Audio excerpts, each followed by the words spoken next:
La primera observación que voy a hacer es que el YAC no es un láser. El YAC es un acrónimo de un granate formado por itrio y aluminio.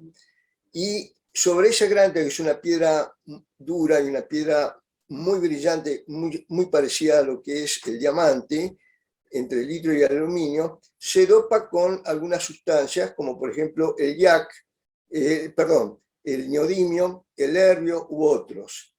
El dopar, entonces, a esa superficie con estas sustancias, hace que, o con estos elementos, o con esta tierra, hace que de ahí originemos un láser.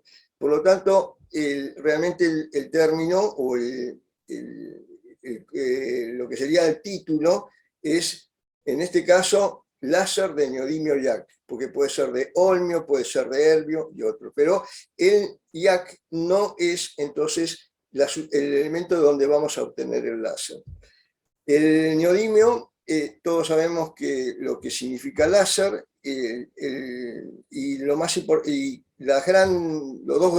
dos elementos más importantes, mejor dicho, las dos fuentes más conocidas son la gaseosa y la sólida. La gaseosa es el anhídrido carbónico, el láser de anhídrido carbónico, el CO2, donde hay bastante experiencia, y tiene una longitud de 10.600 nanómetros. En cambio, el neodimio es un elemento sólido, y de ahí se obtiene entonces el láser, y hay varias longitudes de onda a partir del neodimio, pero el que usamos habitualmente es de 1064 nanómetros. Es decir, 10 veces menos que el láser de CO2. Esto es nada más como para mencionar que el primer láser realmente que se construye es el láser de neodimio, y luego el láser de CO2. Sin embargo, en la vía aérea, el primer reporte de uso del láser fue con el láser de CO2 en 1974. La década del 80 fue un boom para los láseres en la medicina, fundamentalmente en los tratamientos endoscópicos. ¿Por qué? Por la fibra óptica flexible. El láser de CO2 no se transmite por una fibra óptica flexible, son muy rígidas algunas de ellas, o por un sistema especular. En cambio, el láser de neodimio, por transmitirse por fibra óptica flexible, hizo que entre rápidamente en los tratamientos endoscópicos. La primera comunicación, un poco esto parte de Europa, y la primera comunicación de resección de tumor bronquial fue en 1981. Y luego, 82-83, con Dumont y Cavaliere, la reorganización laringotraqueobronquial. Esa diferencia en que el láser se transmite por fibra óptica hizo que se amplíe rápidamente o se busquen indicaciones para el tratamiento endoscópico en la vía aérea. Es distinto trabajar con un láser de CO2 a través de este broncoscopio, que es rígido. En cambio, con una fibra óptica se podía no solamente colocar la fibra óptica de láser flexible, aspirador, óptica y otros elementos. Por lo tanto, eso permitió desarrollar rápidamente los procedimientos endoscópicos en la vía aérea. El comienzo del láser de neodimio fue trabajar a distancia. Cuando se trabaja a distancia, tiene mayor efecto de coagulación, a diferencia del láser de CO2, que tiene mínimo efecto de coagulación, pero un muy buen efecto de corte. Por lo tanto, si queremos trabajar con el láser de neodimio en la pliegue vocal, tenemos que hacerlo solamente, como vamos a ver luego, a modo contacto, porque si se trabaja a distancia, realmente vamos a provocar una gran lesión en la cuerda vocal, y eso no va a tener importantes consecuencias. El primer láser de CO2 que se utilizó en la Argentina fue justamente donde están ustedes, en el Hospital de Clínicas, y gracias al doctor Juan Carlos Arauz. Ahí es donde comienza el láser de CO2 a ser utilizado en los procedimientos endoscópicos en la laringe. En 1900, yo no recuerdo justo, por ahí vos, Chiqui, lo sabés, cuándo fue, no tengo justo el dato, pero sí sé que fue a fines del 70, comienzo del 80. En 1986, en la ciudad de Córdoba, ingresa el primer láser de neodimio en Sudamérica. Y fue, un poco fue un aporte del doctor Hugo Yuri con un proyecto que después, desgraciadamente, no funcionó. Y nosotros incorporamos en el 1987 el primer láser de neodimio en el Hospital Español. Y fue el primer centro realmente donde trabajábamos varias especialidades en realizar y difundir en Sudamérica técnicas de tratamiento endoscópico con anestesia general y también con tópica. En 1989 usé por primera vez la fibra óptica a modo de ensayo en forma de contacto. Y de esa forma tenía la acción térmica, la utilizábamos en el terminal de la fibra óptica y no usábamos las propiedades ópticas del láser y nos permitía tener un efecto de corte con una mínima lesión residual. En 1992 empezamos a desarrollar técnicas quirúrgicas en el 90 y lo publicamos en el 92, endoscópicas en laringe y en la vía aérea superior con anestesia tópica en el consultorio. Es así entonces que de trabajar con la fibra óptica a distancia, con efecto de coagulación, importante cuando se trabaja en la vía aérea principal, porque el mayor efecto de coagulación logramos una mejor hemostasia. Muy importante cuando se hace una recanalización de un tumor endobronquial o endotraqueal. En cambio, cuando se trabaja por contacto, el láser prácticamente no usamos las propiedades del láser, solamente estamos utilizando un extremo caliente, un bisturí caliente.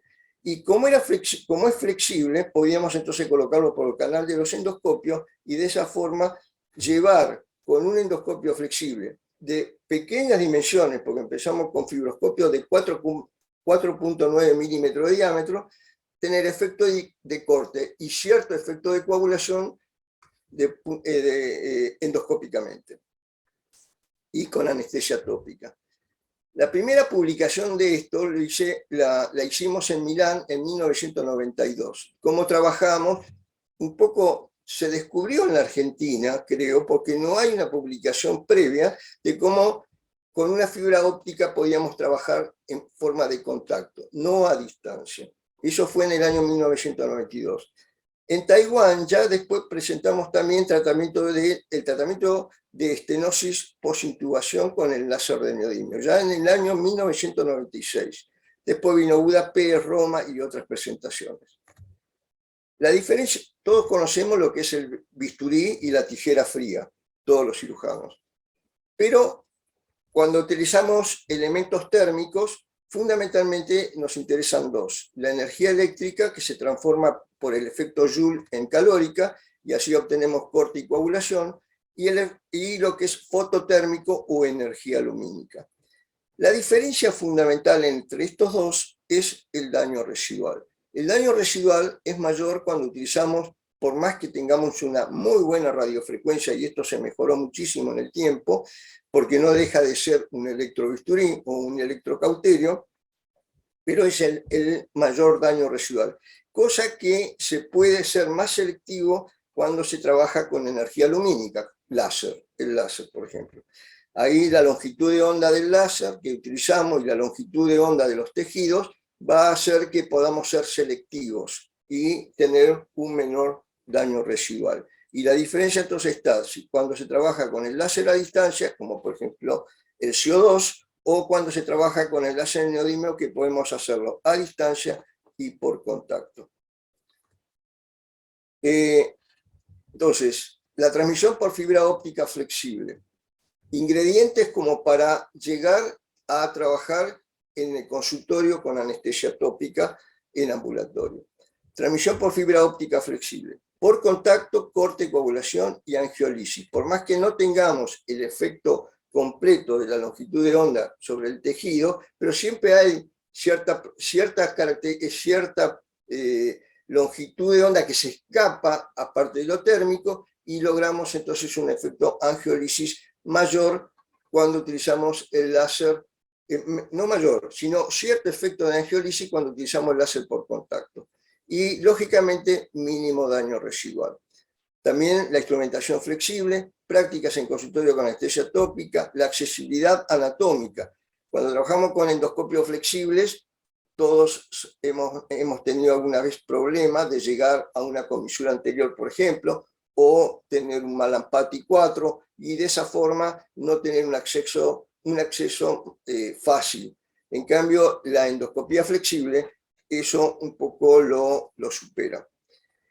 También una resolución inmediata, que puede ser paliativa o curativa, alta tolerancia, porque tenemos más de 3.000 procedimientos hechos desde que comenzamos en el año 90, y la tolerancia es realmente muy buena. Bajo riesgo, aún en pacientes de alto riesgo. De hecho, comenzamos en el cáncer a trabajar con el doctor Magaló en pacientes de alto riesgo o de edad avanzada, y lográbamos ciertos beneficios. Y con el tiempo fuimos corriendo esos beneficios a pacientes más jóvenes. Baja complejidad y bajo costo. Esto es para mostrar cómo se trabaja en el consultorio. ¿Cómo le doy acá clic?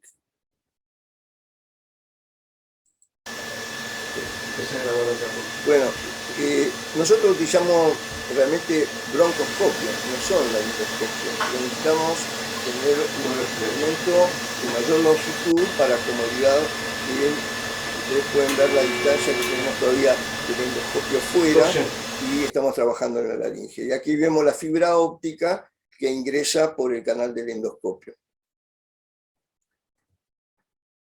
Si vamos a hablar entonces específicamente del tratamiento endoscópico de las estenosis, podemos decir que algunas veces son paliativos y otras veces son curativos. Podemos iniciar un tratamiento o trabajar sobre recidivas, y en un estado agudo o en estado secuelar. Posiblemente en el estado secuelar es donde obtenemos más resultados en los tratamientos endoscópicos. Endoscópicos resectivos. El tratamiento y muchas veces ni siquiera nos preocupamos si vamos a tratar la estenosis, sino si vamos a tratar y si podemos mejorar la insuficiencia respiratoria, que son algunos de los casos que traigo ahora para que ustedes vean prácticamente. Lógicamente, si podemos tener una tomografía previa y el cartílago está derrumbado y casi no tenemos diámetro externo, la posibilidad de un tratamiento endoscópico resectivo casi es nula, porque perforaríamos rápidamente la pared. En laringe hay que tratar de conservar siempre la respiración, fonación, deglución, y en la etapa subaguda lograr llegar a una etapa de secuela hasta el tratamiento definitivo, evitando una traqueostomía. Siempre recuperar la fonación. Este es un ejemplo de por qué pedimos una tomografía, para ver dónde están los anillos y realmente cuál es el espesor de la luz comprometida a expensa de tejido blando. En este caso podemos trabajar y hacer varios cortes porque sabemos que no vamos a perforar, no vamos a llegar al cartílago, y por lo tanto vamos a obtener una recanalización relativamente adecuada, que puede ser paliativa o en muchos casos también curativa. Y vamos a ejemplos. Este es un paciente de 32 años por un politraumatismo por accidente de moto. Voy a cortar un poco si puedo acá. Ahí está. Bueno, entonces tuvo una intubación orotraqueal de 11 días, no fue traqueostomizado. Presenta insuficiencia respiratoria progresiva, lo tratan con broncodilatadores, algo que es habitual de ver, sin secuela neurológica. El 9 del 5 del 23, a los 7 meses, recién a los 7 meses, viene a la primera consulta y a un estudio endoscópico. Y llega de esta forma al consultorio, por sus medios. Es sorprendente cómo los pacientes se adecúan a respirar mal, o casi ya están acostumbrados, y esta estenosis mide 5 milímetros de diámetro útil. Y es una estenosis que está ahí a nivel de los primeros anillos. ¿Cómo calibramos? Porque todos nosotros hablamos de porcentaje, pero ese porcentaje, cuando decimos que es del 70, 80, 90%, ¿es real? ¿O qué hacemos para calibrarlo? En ese caso nosotros usamos una pinza que sabemos que abierta, la pasamos por el canal de endoscopio, mide 5 milímetros total.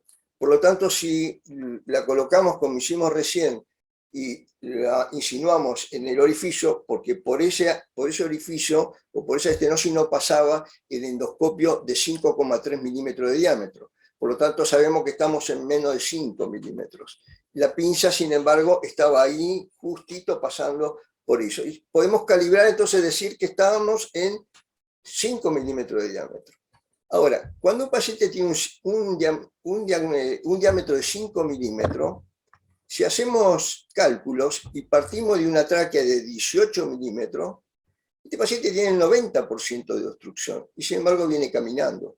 No, da tiempo a hacer procedimientos y hacer procedimientos en el consultorio, como van a ver a continuación. Pero importante decir, cuando tengo una obstrucción del 75%, un paciente tiene una obstrucción del 75%, tiene un cuarto solamente de luz útil. Esto siempre me han escuchado lo del pipo radio al cuadrado, pero es fácil de llegar a estos números. Entonces, ¿qué hacemos? En el consultorio con anestesia tópica viene la primera consulta y ahí vamos a ver cómo el láser, la fibra óptica de contacto, trabaja con imágenes muy parecidas al láser de CO2. Miren cómo la tensión, cuando uno hace un corte, rápidamente se separa y la lesión que va quedando, cuando se trabaja con cierta potencia y trabajamos fundamentalmente sobre una cicatriz, tenemos el daño residual es mínimo y casi no hay tejido negro como de carbón. Y de esta forma, ya este paciente en los primeros cortes ya está respirando distinto. Esta estenosis en este mismo acto se llevó prácticamente a 12 milímetros de diámetro. Por lo tanto, el estatus del paciente, el estatus ventilatorio del paciente cambia y respiratorio cambia totalmente. Y da tiempo a ver si esto va a ser un tratamiento definitivo o es un tratamiento paliativo. Cuidamos hasta dónde vamos a resecar porque no tenemos tomografía computada, por lo tanto no sé dónde está la pared. Pero a medida que vamos cortando, vemos cómo se va abriendo y eso nos da un indicio de que sí podemos seguir cortando. Ahí vemos cómo pasamos la pinza y tenemos entonces un estatus totalmente distinto, se va sin ninguna insuficiencia respiratoria, sin estridor y entonces ahora sí le pedimos una tomografía. Este paciente lo vi hace pocos días, el 9/5 del 23. Por lo tanto, la próxima vez por ahí le voy a contar qué es lo que sucedió. Este es otro paciente, una paciente muy similar a la anterior, una mujer de 46 años que en el 91 hace una neumonía lúpica y está 8 días, está intubada durante 8 días, orotraqueal. A las 3 semanas, insuficiencia respiratoria por estenosis traqueal. 13 del 9 del 22, tratamiento endoscópico. También hace pocos días. No, perdón, eso fue el año pasado. ¿Qué ocurrió?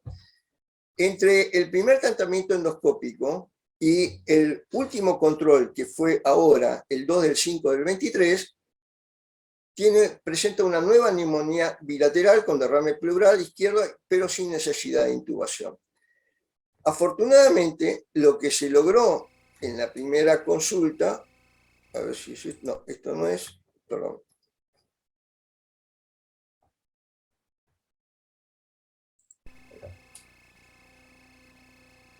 Ustedes vieron al pasar que hay algo a nivel de la comisura posterior y las apófisis, pero no juega ningún papel.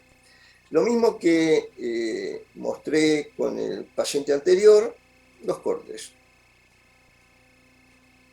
Esta mujer sí venía con una tomografía computada, por lo tanto estábamos más tranquilos hasta dónde podíamos cortar. Esta es una estenosis entre membranosa, ¿no? Entre una membrana y con poca longitud. Por lo tanto, podemos decir, no logramos nunca el tamaño, llegar a los 18 si partimos de 18 milímetros, pero ya eso fue suficiente como para superar todo el cuadro de una nueva neumonía. Este es el control que le hicimos hace poco. La paciente está casi asintomática, lógicamente tiene una estenosis que está alrededor del 60 y pico por ciento, 60%, pero como se superó con pequeños cortes en el consultorio, un estado que no era un poco crítico. Esta es una estenosis subglótica traqueal recidivada post-anastomosis cricotraqueal. Entonces también podemos hacer algo, no como tratamiento inicial, sino como un tratamiento luego de una recidiva, de una anastomosis terminal. Ustedes van a ver acá, acá no podemos trabajar, porque acá está, hace relieve el cartílago. Entonces vamos a trabajar sobre la zona que le encontramos más de membrana o más de cicatriz endoluminal, y que rápidamente, al cortarlo, esto se abre. Este paciente la consideramos curativo, porque ya la última vez que lo vi fue el 22 de octubre del 21, y el paciente está haciendo vida normal. Además, fue operado 2 veces. Y este es el resultado. Entonces, acá estamos en julio del 21, y acá estamos en 22 de octubre del 21. Podemos hacer algún corte más, pero el paciente está estable y decidimos no hacer más. Esto es una estenosis, esto no está editada, es una estenosis importante, glótica, subglótica, y la muestro para decir que en este caso la paciente estaba traqueostomizada, no hacemos nada, esperamos que se enfríe el proceso. Y si estamos acá el 27 del 12 del 2011, acá estamos en 9 de octubre del 2012. La evolución espontánea llevó a la estenosis subglótica con gran proceso inflamatorio fue cediendo espontáneamente. Y lo que nos queda hay una brida que sirve un poco no le permite expandir completamente la subglotis, fue lo que tocamos solamente con el láser. Estamos entonces en 9 de octubre del 2012, vemos allá, estamos haciendo el tratamiento por el ostoma traqueal, no desde arriba, sino por el ostoma traqueal. Vamos a adelantar un poquito.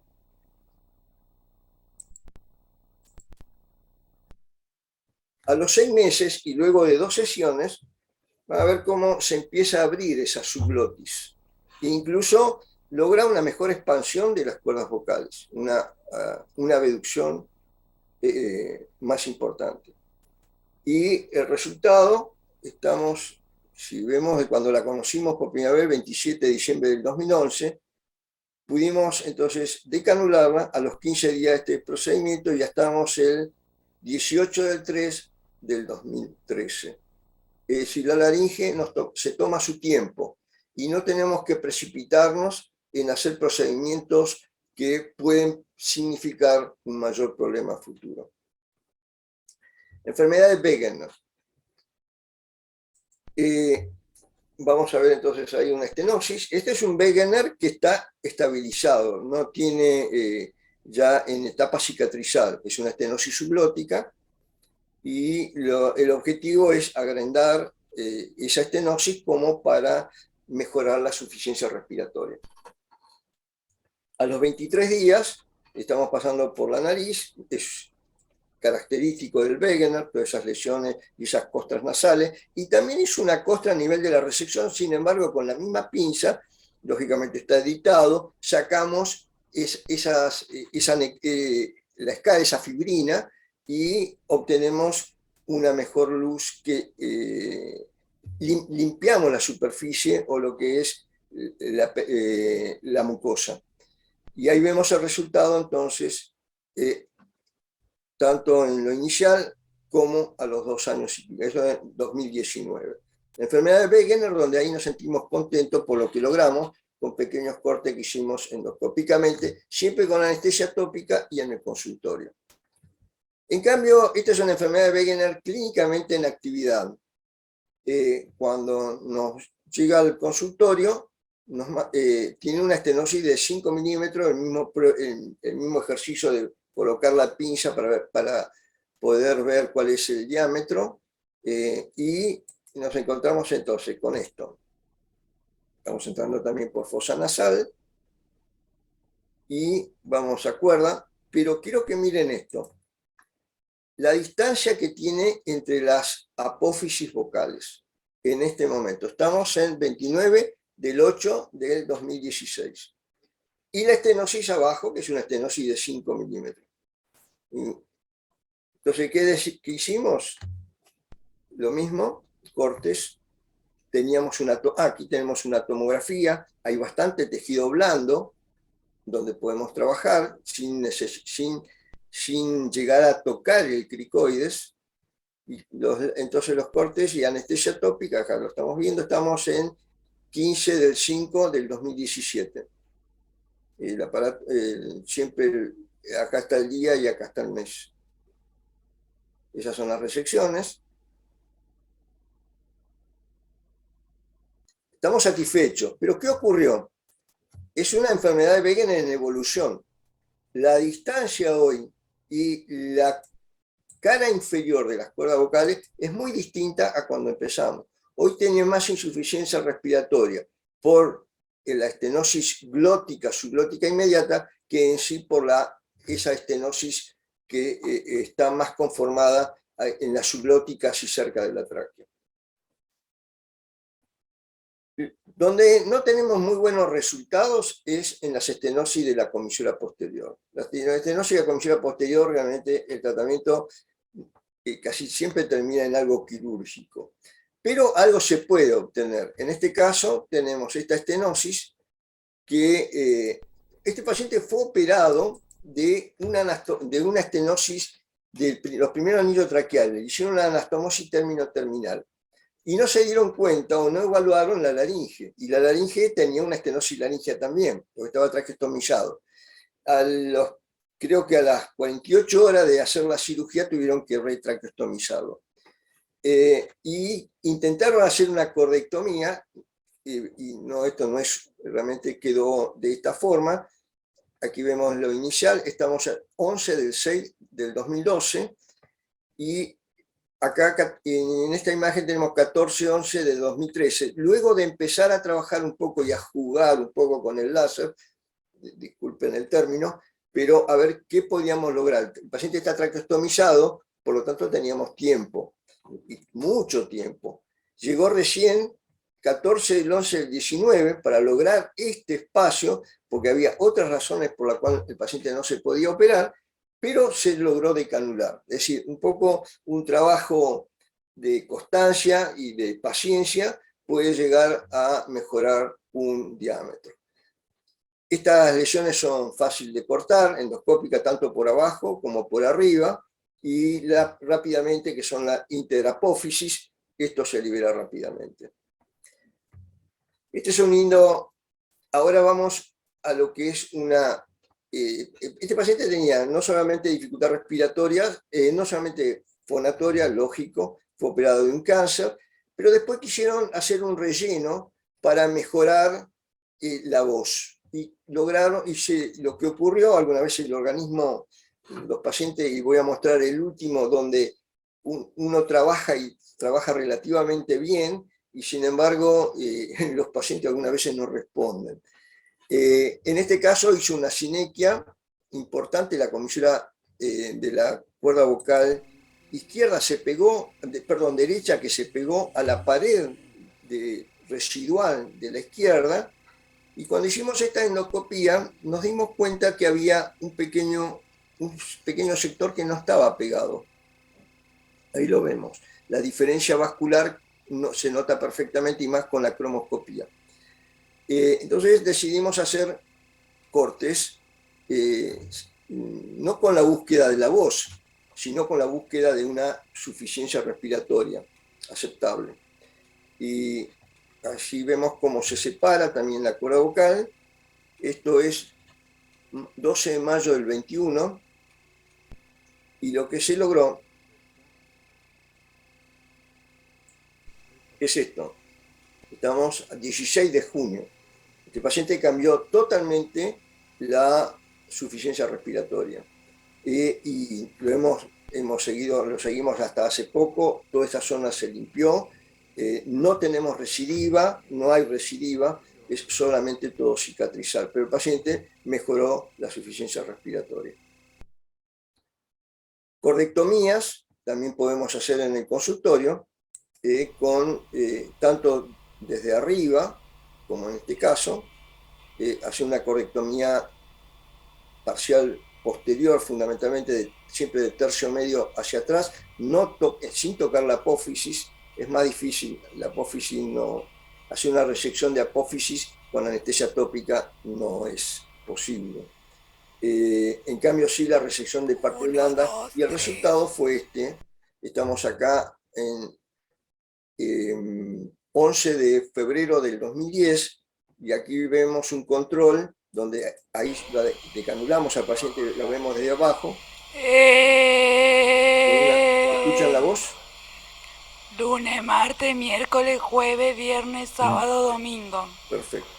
Este es el resultado. Entonces logramos decanularla con una aceptable voz. Y esto es otro procedimiento, esto es visto de arriba, o efectuado desde arriba, desde proximal, y esto en cambio, una corectomía desde cuando está en un traqueostoma, nos resulta más fácil trabajar desde distal, es decir, proximal al ostoma, y ahí vemos entonces, acá hay una parálisis bilateral, pero también hay algo que no terminamos de entender porque había una cicatriz posterior que no es resultado de una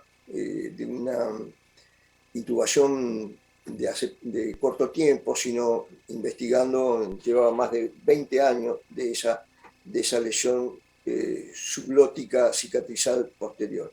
Pero acá el sentido es mostrar cómo hacemos una cordectomía desde el ostoma, y este es el resultado que se logró. El paciente también está decanulado. Creo que queda un solo paciente más, que es este. Este es un paciente, ya fuimos desde la tráquea, subglotis, glotis, y ahora nos vamos a la supraglotis. Podemos hacer algo en la supraglotis. Todos sabemos que las estenosis supraglóticas son difíciles de tratar.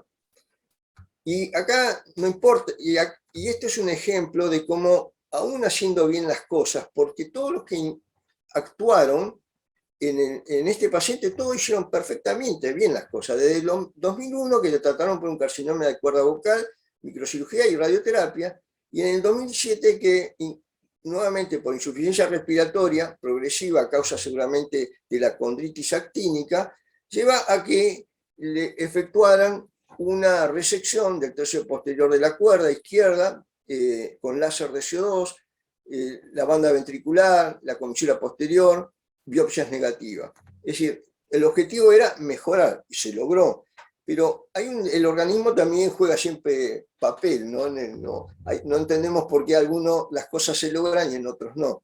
Y en el 2019 nuevamente lo tuvieron que traqueostomizar por una disnea severa. Y nos llega a consulta el 19 del 3 del 2020.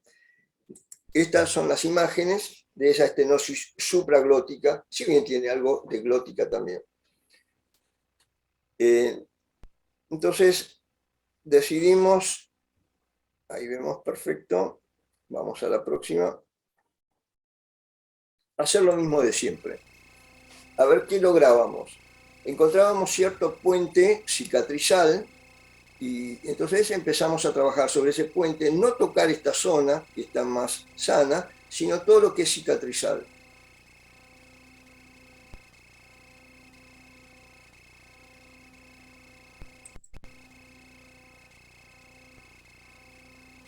Esto es lo que, así es como lo dejamos el primer día.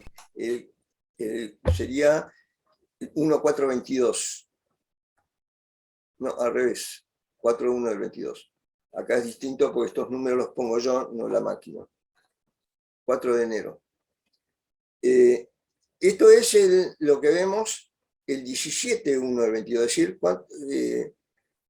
13 días después. Eso nos empezó a gustar porque todo ese anillo de fibrina que hay ahí, ni siquiera lo sacamos. Algunas veces lo sacamos, otras veces lo dejamos, incluso para enlentecer que se vuelvan a juntar, que haya fibrosis. Y este es el resultado que pudimos decanular al paciente. Siempre con un requerimiento limitado, porque ya tiene sus años, tiene sus problemas, y como vamos a ver, un problema nuevamente se origina, otro problema que no tiene nada que ver con esto. Y esta es la tráquea, pero quiero mostrar la tráquea y a propósito por esta otra razón. En el 2023 se interna para una cirugía de tórax por un primario. Se le informa la condición, dado que se interna en otro lugar, informo la condición de la laringe para evitar una nasobroncoscopía, que creo que igual se le efectuaron, y que reabran para colocar el tubo durante la anestesia de los tomas, que estaba bien deprimido, y no tocar la laringe, porque si se tocaba la laringe seguramente íbamos a retroceder un poco en lo que se había logrado. Se opera y lo veo el 12/5/22. Ahora, hace pocos días. Le hacen una lobectomía. La tráquea, la laringe está bastante bien, pero aparece otro problema. Por eso mostré la tráquea en las imágenes anteriores. No sé qué ocurrió con la traqueostomía, si fue más amplia la que le hicieron, pero se perdió parte del cartílago anterior, de la pared anterior, y hoy tiene una estenosis a nivel de la tráquea, no solamente estática, sino también dinámica, porque con los movimientos respiratorios, este tipo de estenosis se ocluye fundamentalmente en la fase expiratoria. Bueno, con esto le quise mostrar si ha sido útil, qué es lo que podemos hacer entonces con el láser de contacto, el láser de neodimio YAG en el consultorio, en las estenosis laringotraqueales. Gracias.